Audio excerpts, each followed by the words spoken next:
The worst kind of heartbreak isn't loud. It's quiet enough to hear your own breathing.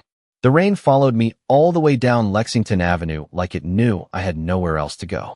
My heels clicked against the wet sidewalk, slow and uneven, one strap half broken from the way I'd run out of the hotel ballroom 30 minutes earlier. The white dress under my coat still smelled like expensive perfume and champagne. My engagement party had cost more than my yearly rent. And by the end of the night, I'd been standing alone beside a 5-tier cake, while my fiancé disappeared with someone prettier, richer, and apparently less embarrassing than me. New York traffic hissed through puddles beside me as I stopped beneath the glowing sign of a hotel bar tucked between a jewelry store and a closed florist shop. I didn't even think before pushing the door open. I just needed somewhere warm enough to stop shaking. Soft jazz floated through the room. Amber lights reflected against rows of crystal bottles behind the counter. Everything smelled like whiskey, polished wood, and money. The kind of place where nobody asked questions as long as your credit card worked. I slid onto the last stool at the far end of the bar and dropped my purse beside my feet. "Rough night?" the bartender asked gently. I laughed once. "Dry? Tired? You could say that." He poured me champagne without asking what kind. Probably because women in ruined white dresses only ordered one thing. I wrapped both hands around the cold glass and stared at the bubbles rising to the surface. Tiny, beautiful things fighting their way upward just to disappear. Story of my life. My phone buzzed again on the counter. Claire, my best friend. 5th missed call in 20 minutes. I couldn't answer. Not yet. Because if I heard sympathy in someone's voice, I was going to break apart right there on the marble floor. Across the bar, a couple laughed softly over martinis. Somewhere near the fireplace, a man in a navy suit was talking about stock markets and private flights. Everyone looked polished, composed, untouched by humiliation. Meanwhile, mascara dried stiff beneath my eyes, and my engagement ring sat buried at the bottom of my purse like evidence from a crime scene. I took another sip. The champagne tasted flat. "You shouldn't drink alone looking that sad." The voice came from 2 seats away. Male. Smooth. Controlled. I turned slightly and saw him for the first time. Tall.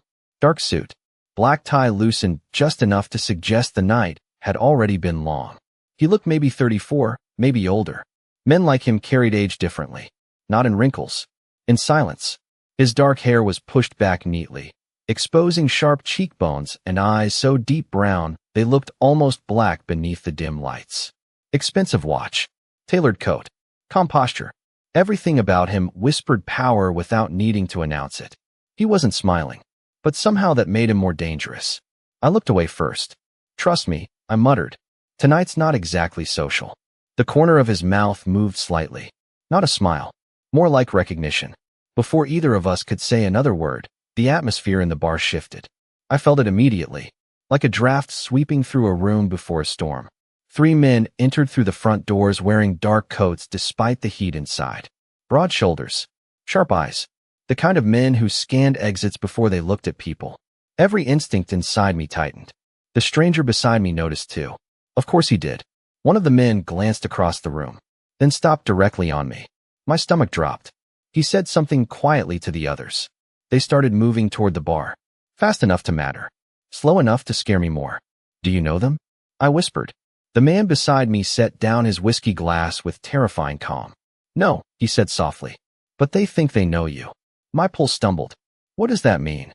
He finally turned fully toward me, and the intensity in his gaze made my breath catch. Not because he was handsome, though he was.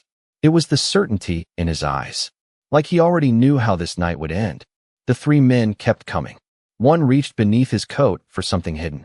The stranger leaned closer, close enough for me to smell cedarwood cologne and rain on expensive wool. Then his voice brushed against my ear like a secret. Sharp enough to cut skin. "Smile," he whispered. "And whatever happens next," his fingers closed gently around my wrist. "Be my fiancé." My smile felt wrong on my face. Fragile. Forced. Like cracked glass pretending to be whole. The stranger's fingers rested lightly against my wrist, warm and steady while my pulse spiraled out of control beneath his touch. Across the bar, the 3 men slowed the moment they saw us together. One of them narrowed his eyes. Another muttered something in Russian under his breath. I did not understand the words, but I understood the tension instantly. It thickened the air like smoke. "Who are you?" I whispered without moving my lips. Someone you should stay close to tonight. His voice remained calm, almost bored, but I noticed the subtle shift in his posture. The way his shoulders squared slightly. The way his gaze tracked every movement in the room without appearing to look anywhere directly. Dangerous men always looked relaxed right before something happened. The bartender suddenly disappeared toward the back hallway. Two businessmen near the fireplace paid their tabs too quickly and left without finishing their drinks. Even the music seemed quieter now. My throat tightened. I think I should go. His hand tightened just enough to stop me from standing. Not painful. Certain. If you walk out alone, they will follow you. I stared at him. Why? Because they think you matter to me. Do I? For the first time, something flickered in his expression. Interest maybe. Or amusement. That depends how convincing you are. One of the men approaching us smiled coldly as he reached the bar. Up close, he smelled like expensive cigarettes and winter air. Mr. Blackwell, he said smoothly. Interesting surprise tonight. Blackwell. The name settled heavily in my chest. Even I had heard it before. Not directly. Never clearly. Just whispers attached to real estate deals, private security companies, charity galas, politicians suddenly changing their minds. Adrian Blackwell. The man people mentioned quietly. The man nobody joked about twice. Adrian did not look at the man immediately. Instead, he reached into the inside pocket of his jacket and removed a small velvet box. My breathing stopped. What are you doing? I whispered. Saving your life. Then he opened the box. The diamond inside caught the low amber light like frozen fire. Too large. Too perfect. The kind of ring that belonged on magazine covers beside women who had never checked their bank account before ordering dinner. Before I could react, Adrian took my left hand gently and slid the ring onto my finger. It fit perfectly. The three men exchanged a glance. One looked irritated. Another suddenly looked nervous. You are engaged, the Russian man said slowly. Adrian finally looked up at him. Clearly, his tone was smooth steel. You should congratulate us. Silence stretched between them. The Russian man forced a smile that never reached his eyes. My apologies. We did not realize the lady belonged to you. Belonged. The word sent something cold down my spine. Adrian's expression did not change. Most mistakes in this city happen because people fail to realize what is mine. Mine. There it was again. Not loud. Not emotional. Worse. Calm. The Russian man nodded once. Then the three of them stepped away from the bar and disappeared toward the private elevator near the lobby. I waited until the doors closed behind them before finally breathing again. Oh my God, I whispered. My hands were shaking so badly the diamond trembled under the light. What was that? Adrian released my wrist slowly. A misunderstanding. That did not feel like a misunderstanding. No, he admitted softly. It did not. I looked at the ring on my finger. Take this back. Not yet. I am serious. So am I. His dark eyes settled on me fully now, and the weight of his attention made the room disappear around us. You walked into a very dangerous night, Emily. My stomach dropped. How do you know my name? You checked into this hotel 47 minutes ago using your driver's license at the front desk. My blood ran cold. You investigated me in 47 minutes. No. He stood smoothly from the bar stool beside me. My people did. People. Of course there were people. Men like Adrian Blackwell never walked alone. I should have left right then. Every logical thought in my head screamed at me to run. But outside the hotel windows, rain crashed violently against the glass, and somewhere beyond those streets waited three men who now believed I belonged to Adrian Blackwell. Worst part was, I was starting to think that belief might be the only thing keeping me safe. The storm outside got louder, as if New York itself was warning me to leave while I still could. But I stayed frozen beside the bar, staring at the diamond on my hand while Adrian Blackwell adjusted the cuff of his black suit, like none of this was unusual. Like strangers became engaged every night over whiskey and fear. You cannot seriously expect me to go along with this, I whispered. Adrian looked at me for a long second before reaching for his glass again. You already are. I hated how calm he sounded. Hated that part of me felt safer standing beside him than I had with my actual fiancé an hour earlier. That realization alone made me feel disloyal to my own common sense. Those men, I said carefully. Who are they? People I prefer not to disappoint. That is not an answer. It is the only one you are getting tonight. The bartender returned quietly, and placed another drink in front of Adrian without being asked. No bill. No conversation. Just silent obedience.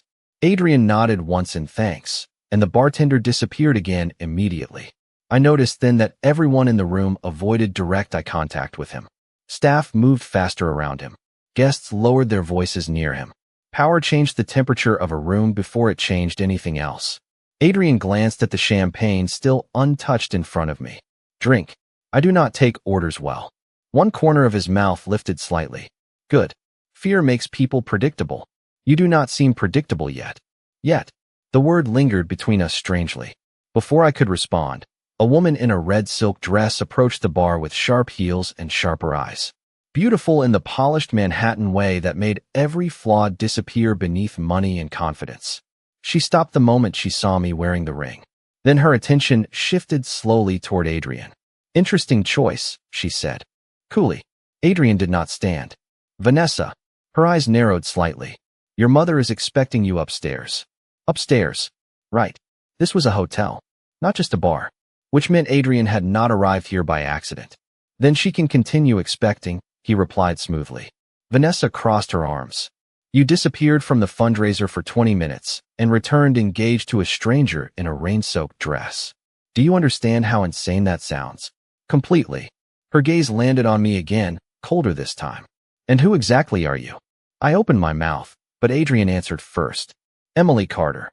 His voice remained calm, possessive almost. My fiancé. Hearing him say it out loud did something unsettling to my chest. Vanessa laughed once without humor. This should be entertaining. Then she leaned closer toward Adrian, lowering her voice enough that she probably thought I could not hear.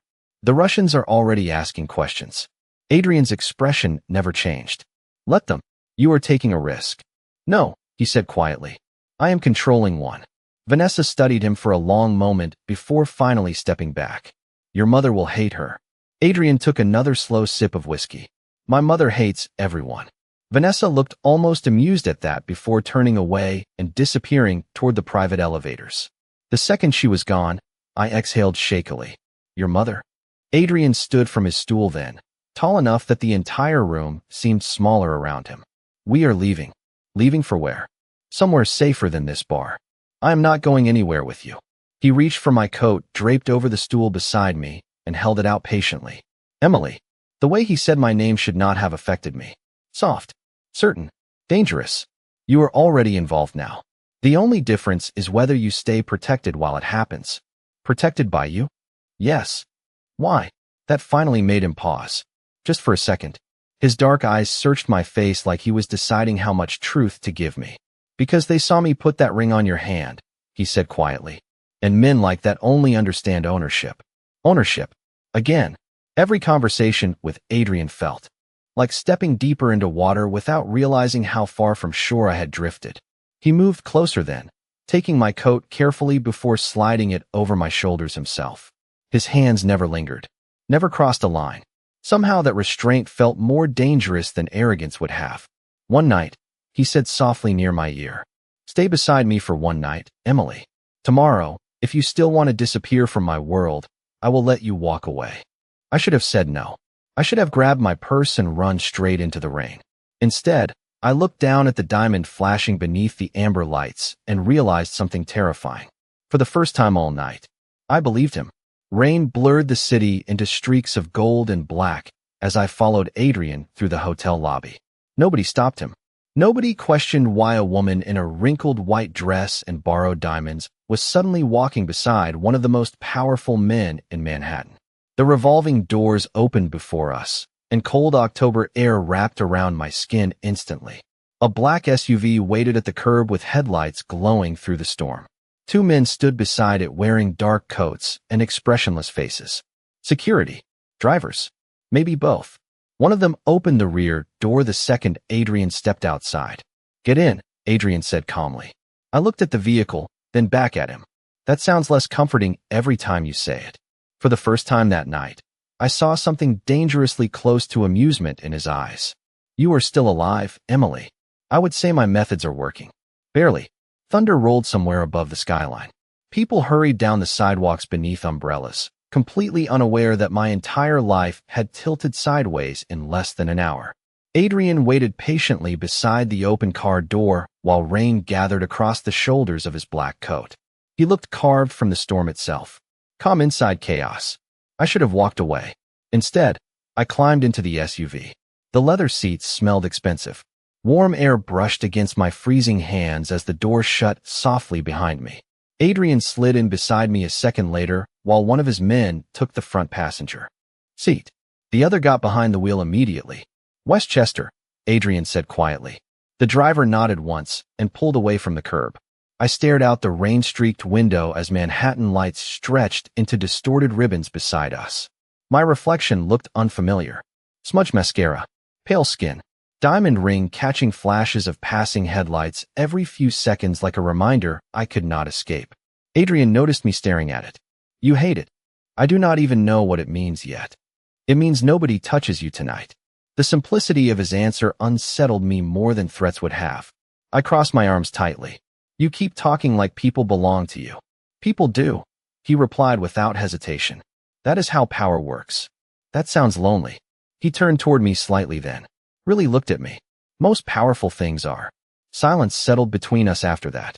Heavy, not awkward, just full of things neither of us understood yet.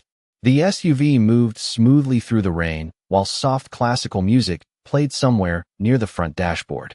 Outside, New York faded mile by mile until the streets widened and the buildings disappeared behind trees glowing gold beneath streetlights. I finally looked back toward Adrian. "So what happens tomorrow?" "Tomorrow depends on whether tonight stays quiet. And if it does not." His jaw tightened almost invisibly. "Then I fix the problem." Fix.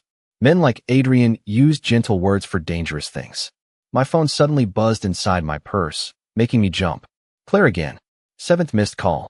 Adrian's eyes dropped briefly toward the sound. "You should answer her." "You are not worried I will tell someone I got kidnapped by a billionaire with control issues." "If you were kidnapped, your wrists would be zip-tied." I stared at him. He stared back, completely serious for half a second before the faintest hint of humor touched his mouth again. I could not help it. A small laugh escaped me unexpectedly. Real. Tired. Human. Adrian looked almost surprised by it. "There," he said softly. "That sounds better than silence." The warmth from that tiny moment disappeared the instant the driver's voice cut through the car. "Boss."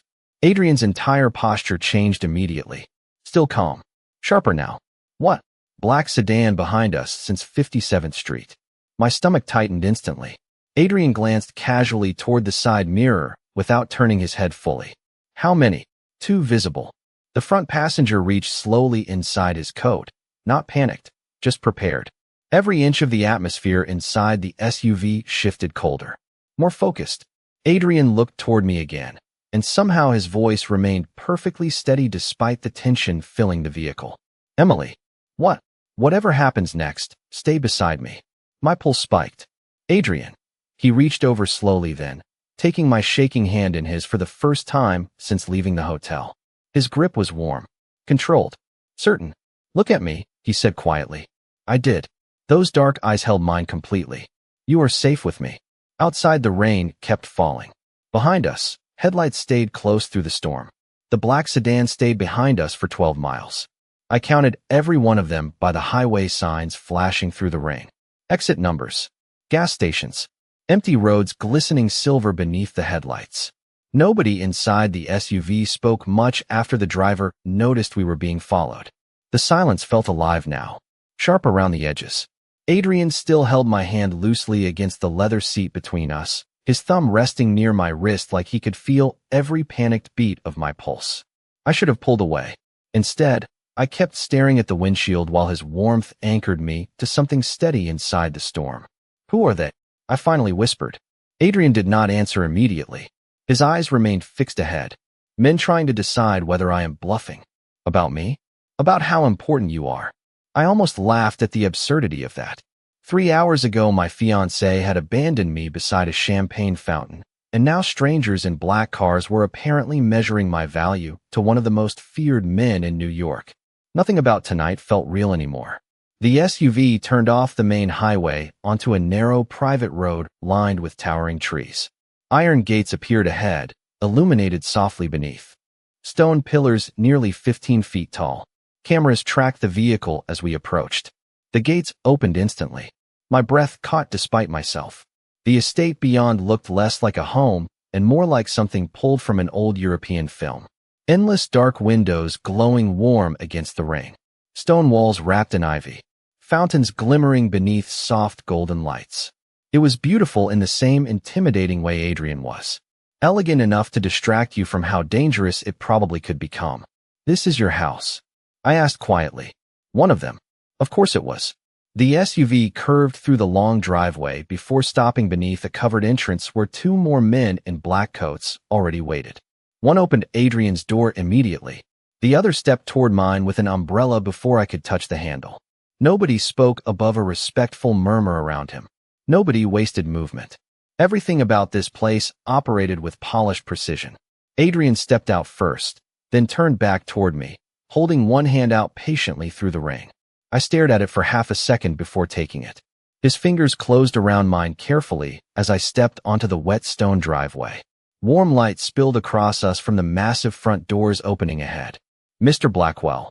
An older woman greeted calmly from inside. Her silver hair was pulled into a perfect knot, and her navy dress looked sharper than most business suits I had ever seen. Her eyes moved directly to the diamond ring on my hand, then to my soaked white dress beneath my coat. One elegant eyebrow lifted slightly. "Unexpected timing," she said. Adrian removed his coat slowly. "This is Emily Carter." The woman looked at me fully now. Intelligent eyes. Observant. Not cruel. Worse. She noticed everything. "Miss Carter," she said politely. "I am Evelyn. I manage the estate." "Estate. Not house." That tracked. "You are freezing," Evelyn added immediately. "I will have tea prepared upstairs." "Thank you," I said softly, still trying to process the size of the marble foyer surrounding me. A staircase curved upward beneath a chandelier large enough to belong in a museum. Fresh white roses lined the entrance. Hull. Somewhere deeper inside the house, soft piano music drifted through the air. It did not feel like a criminal empire. It felt like old money wrapped around secrets. Adrian noticed me looking around. Disappointed? Honestly, I looked back at him carefully. I expected more underground tunnels and men with scars. One of the guards near the doorway choked slightly, like he almost laughed. Adrian's expression remained perfectly calm. "The tunnels are downstairs." I blinked. He walked past me before I could decide whether he was joking. Evelyn gestured politely toward the staircase. "Your room is prepared." I froze. "My room?" Adrian stopped halfway across the foyer and looked back at me over his shoulder. "You did not think I was putting my fiancé in a hotel tonight, did you?" The word hit differently now. Fiancé, not whispered in a crowded bar for survival. Spoken casually inside his home like it already belonged there. "This is insane," I muttered. "Probably," Adrian agreed calmly. Then his expression shifted slightly as one of his men approached quickly from the entrance hall. "Sir," the guard said quietly, "the sedan is still outside the gates." Every warmth inside the room disappeared instantly. Adrian's dark eyes hardened in a way I had not seen before. Not anger. Calculation. He turned toward me slowly. "Emily." "What?" "Do not leave this house tonight." The chandelier light caught the diamond on my finger again as his gaze lowered briefly toward it. Then back to me. "Because now they know exactly where you are." I did not sleep. That was the first thing I realized around 3 in the morning while standing barefoot beside a floor-to-ceiling window overlooking the Blackwell estate. Rain still fell across the gardens in silver streaks beneath the security lights. Somewhere beyond the iron gates, a black sedan waited in the dark like a threat too patient to leave. The guest room Evelyn had prepared for me looked bigger than my entire apartment. Soft cream walls. A fireplace glowing quietly in the corner. Fresh clothes folded neatly across the bed in my exact size somehow, which honestly should have terrified me more than it did. But the strangest part was the silence. No traffic, no sirens, no neighbors screaming through thin walls. Just distant thunder and the feeling that this house never truly slept. I wrapped my arms tighter around myself and stared at the diamond ring still sitting on my finger. Even under dim light it sparkled like something unreal. Expensive enough to change a person's life. Heavy enough to ruin one. A soft knock sounded at the door behind me. I turned too quickly, pulse jumping again. Adrian stepped inside before I answered, dressed differently now in dark slacks and a charcoal sweater instead of the black suit from the hotel. Somehow he looked even more dangerous without the armor of formal clothes. More human too, which felt worse. His gaze found me immediately near the window. You should be sleeping. I could say the same thing to you. He closed the door quietly behind him. Insomnia is easier when you own the house. I almost smiled despite myself. Almost. Adrian walked farther into the room slowly, careful not to crowd me.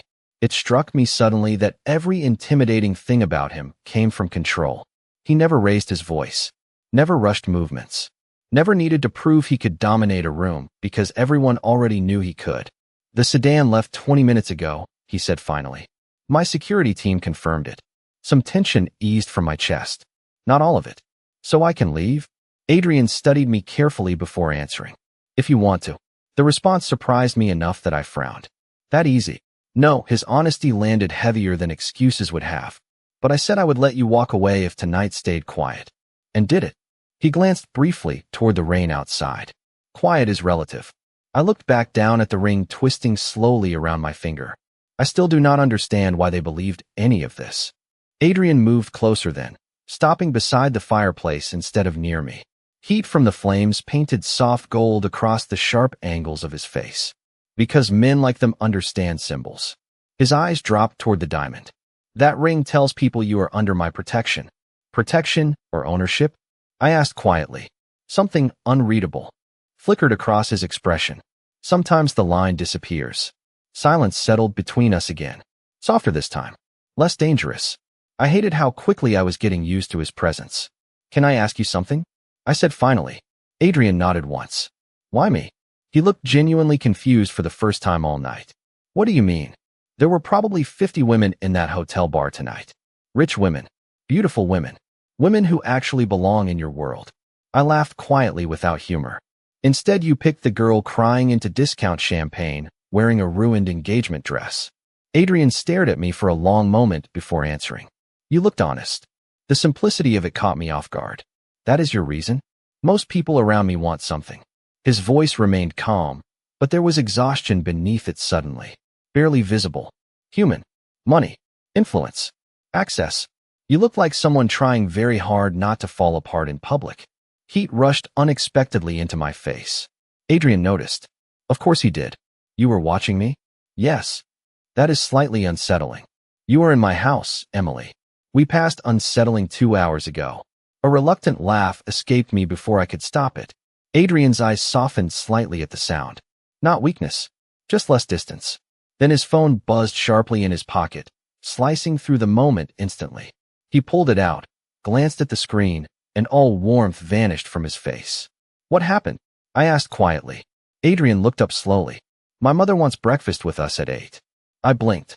That is the terrifying phone call. You have not met my mother yet. For the first time since entering this impossible world, Adrian Blackwell actually looked concerned.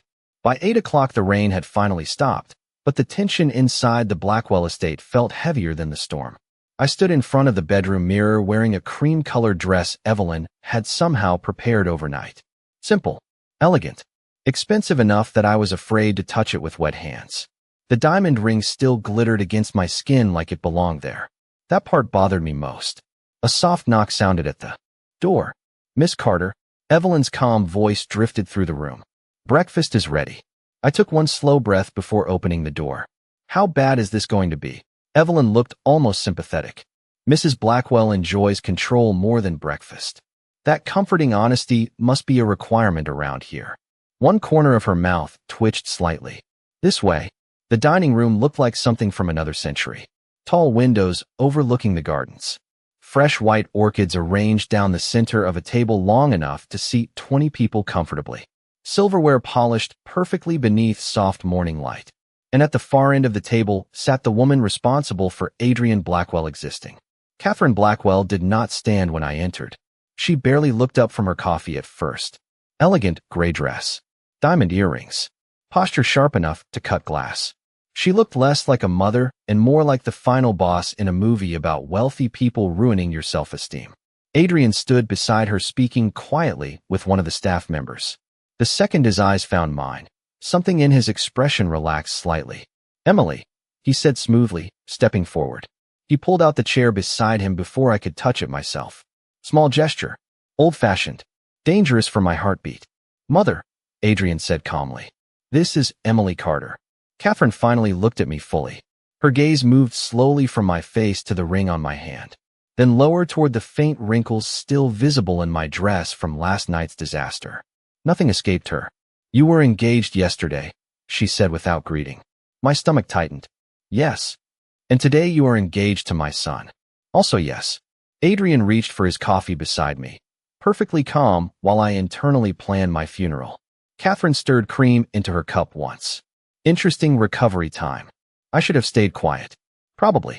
Instead, exhaustion stripped away my filter entirely. Respectfully, yesterday was terrible enough that being kidnapped by your son somehow improved it. Silence. One of the staff members near the doorway looked horrified. Adrian lowered his coffee cup slowly. Then, unexpectedly, a quiet laugh escaped him, real enough that even Catherine looked surprised. I stared at him. You laugh. Adrian's dark eyes flicked toward me with dangerous amusement. Rarely. Catherine studied both of us carefully now, calculating. How exactly did the two of you meet? Adrian answered before I could. At the hotel fundraiser. Convenient. Unexpected, he corrected smoothly. Catherine leaned back slightly. And now she is wearing a $4 million engagement ring after knowing you less than 12 hours. 5.2. Adrian corrected without hesitation. I nearly inhaled my own soul. Catherine noticed immediately. You did not tell her the price? I was waiting for a softer moment. I looked down at the diamond in horror. I have student loans, I muttered weakly. Adrian almost smiled into his coffee again. Catherine watched us in silence for several seconds. Then something subtle shifted in her expression. Not approval. Definitely not warmth. But curiosity maybe. Tell me, Miss Carter, she said finally. What exactly do you do? I work at the New York Public Library. Catherine blinked once like she had expected literally any other answer. Books. Yes. You catalog books. Mostly historical archives. A pause. And you are apparently engaged to a man currently under federal investigation in 3 countries. Adrian sighed softly beside me. Mother.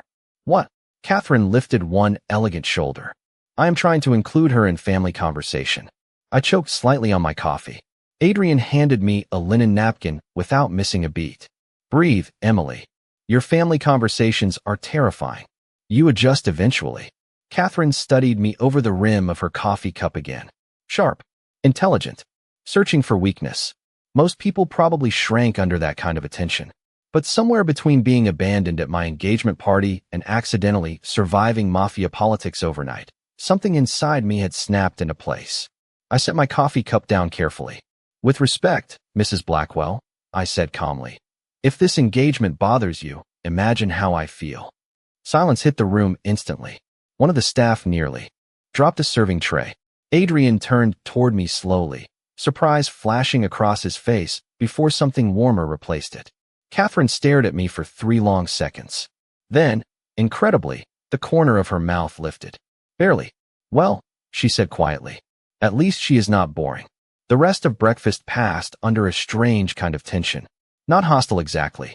More like everyone in the room understood invisible rules except me. Catherine asked precise questions about my childhood, my job, my apartment in Brooklyn. None of them sounded casual. Every answer felt examined under glass. Adrian barely touched his food. He watched the room instead. The staff. The windows. His phone whenever it vibrated against the table. Always alert. Always calculating.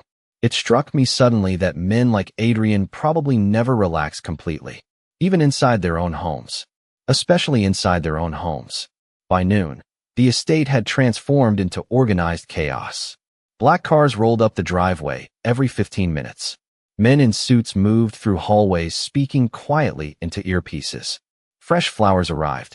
Catering staff filled the kitchens. Somewhere downstairs, I overheard someone mention a press statement. Why are there reporters coming here? I asked Evelyn as she adjusted the sleeve of another dress she had somehow selected for me. Dark blue this time. Softer than the cream one from breakfast. Because Mr. Blackwell announced his engagement publicly this morning. My head snapped toward her. He did what? Evelyn looked genuinely confused by my shock. Miss Carter, you are wearing a $5 million ring. Privacy was never really an option. Before I could process that horrifying sentence, the bedroom door opened. Adrian stepped inside, holding his phone against one ear. No, he said coldly into the call. Move the meeting to Thursday. His eyes found me instantly. I do not care if he is offended. Pause. Then let him be offended somewhere else. He ended the call without another word. I crossed my arms immediately. You announced the engagement? Adrian loosened his tie slightly. Yes. Without asking me.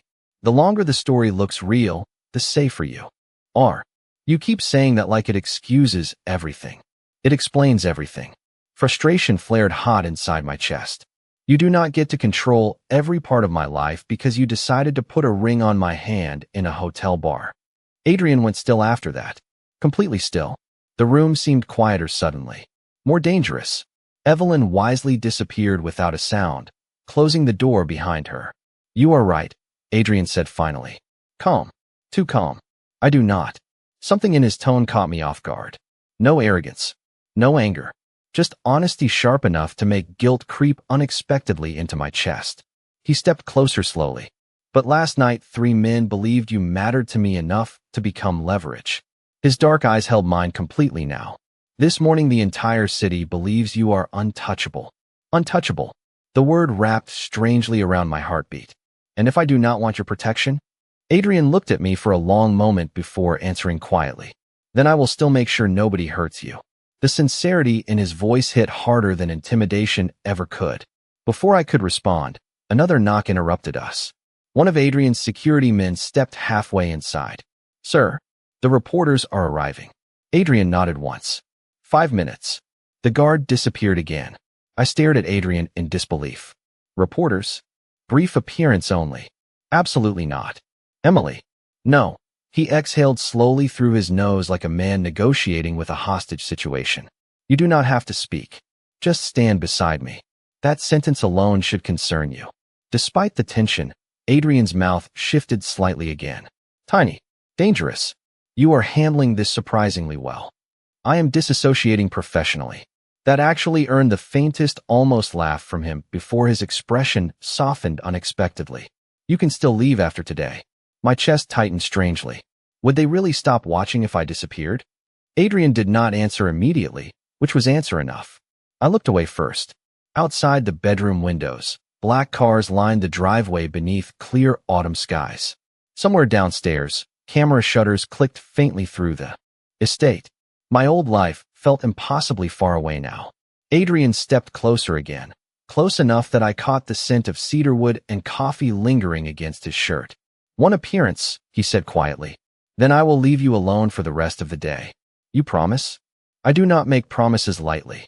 I studied him carefully. This impossible man who terrified rooms without raising his voice. Who watched me like I was both a risk and something fragile at the same time. Somewhere along the way, my fear had become something more complicated. More dangerous. Fine, I muttered finally. Adrian's gaze dropped briefly toward my hand. Toward the ring. Then back to my face. Thank you. Do not sound so surprised. His expression softened in a way that almost looked human again. I am not surprised. His voice lowered slightly. I am learning you. My breath caught before I could stop it. Then, downstairs, cameras exploded into flashes beneath the front entrance. Adrian offered me his hand calmly, like none of this was insane. Like stepping into his world was the most natural thing in the world. And somehow, I took it. The flashes started before we even reached the staircase. White bursts of camera light exploded through the glass entrance doors like lightning trapped inside the estate.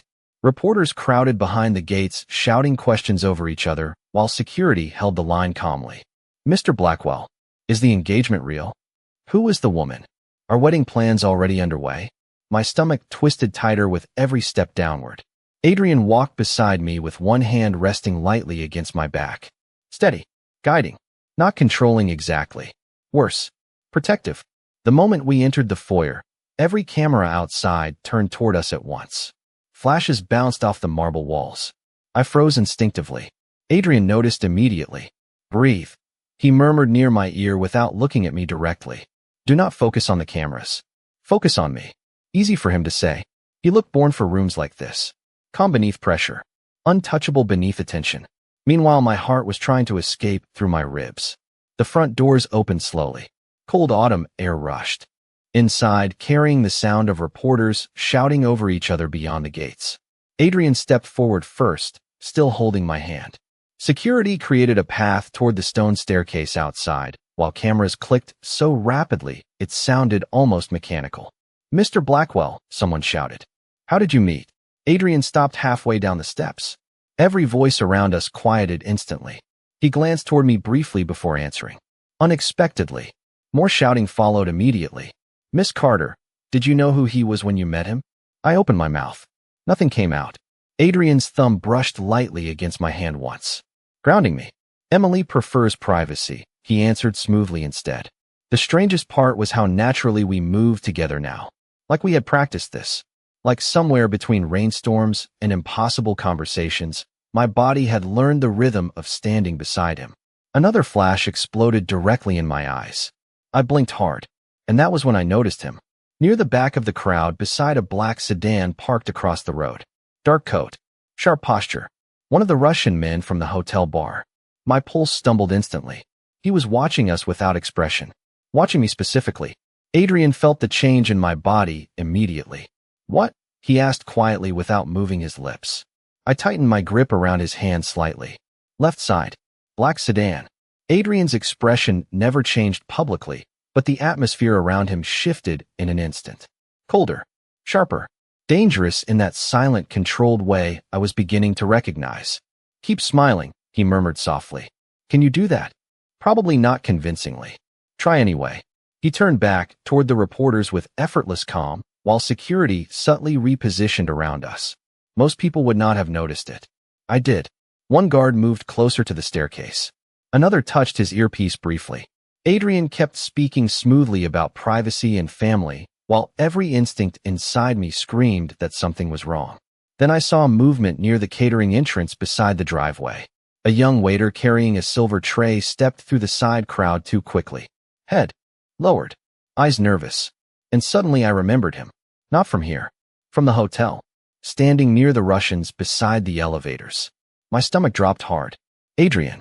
His attention shifted toward me instantly. "What?" "The waiter." "Which one?" "Blue tie. Near the roses." Adrian followed my gaze briefly. His entire body went still. The waiter kept approaching through the crowd, holding a tray of champagne glasses. Too fast. Too focused. Adrian's arm wrapped around my waist suddenly, pulling me one step backward behind him. Security moved at the exact same second. The tray slipped sideways onto the driveway with a violent crash of crystal and champagne exploding across the stone. Reporters screamed in surprise as guards swarmed instantly between us and the crowd. Everything became noise and movement for half a second before Adrian's voice cut through it calmly. "Emily." I looked up at him breathlessly. His hands rested firmly against my arms now, checking me quickly like he needed visual proof I was unharmed. "Are you hurt?" "No," my voice shook. "I think he was following the Russians." Adrian stared at me for one long second. Then something changed in his eyes completely. Not fear. Not anger. Recognition. "You saw that from 30 feet away?" "I work in archives," I said weakly. I noticed details. One corner of his mouth lifted despite the tension surrounding us. Almost proud. Around us, security pushed reporters farther back while shattered crystal glittered across the driveway like ice beneath the afternoon sun. But Adrian never looked away from me. "You just prevented a very serious mistake," he said quietly. "Congratulations."